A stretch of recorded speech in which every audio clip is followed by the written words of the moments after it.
My personal Alzheimer's story is that my grandmother, she developed Alzheimer's and passed away from Alzheimer's many years ago. And I did a 23andMe DNA test. I discovered that I have 2 copies of the ApoE4 allele, which greatly increases my risk of Alzheimer's, like 15 to 20 times, depending on which study you look at.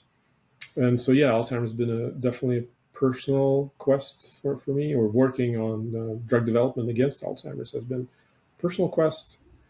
In terms of how long have you known about this, and what was your reaction? How did you handle that? Well, I wasn't thrilled to put it mildly when I discovered this. Also, of course, one other sad kind of downstream implication of this is that both my parents have at least 1 copy of ApoE4. If I have 2, then both of them have at least 1. And having my grandmother actually succumb to Alzheimer's, it's not looking good in terms of risk for my parents as well. And so I'm very cognizant of that, and just kind of on the lookout of how their cognition is progressing as they age. And definitely I'd love to have therapies against Alzheimer's be ready in time for my parents to use as well, while thankfully they're still okay. But in terms of how long, it's been a while.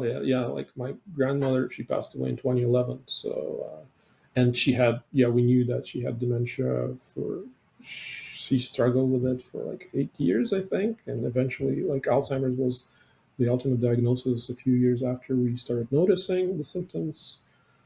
So, and by the end of her life, she's no longer there, right? It's just like it's a shell of a person that they used to be, and it's a very sad, very sad to see someone you loved and knew. And I was quite close to my grandmother. Essentially, she raised me. When I was a kid, I spent a few summers with her, many summers with her in Ukraine, because my parents would send me and my sister for the summer back in Soviet times. But it definitely was very sad. And YouthBio from the very beginning was formed, as I mentioned, with this idea of tissue specificity, and the brain being the primary organ that we wanted to target with tissue-specific therapies. And within the brain, Alzheimer's is a great candidate, not just for kind of my selfish passion against Alzheimer's reason, but also from a standpoint of like scientific reasons. There's some findings of a very strong epigenetic component to Alzheimer's, to the neurons that are affected by Alzheimer's. And so this is an epigenetic driver of Alzheimer's.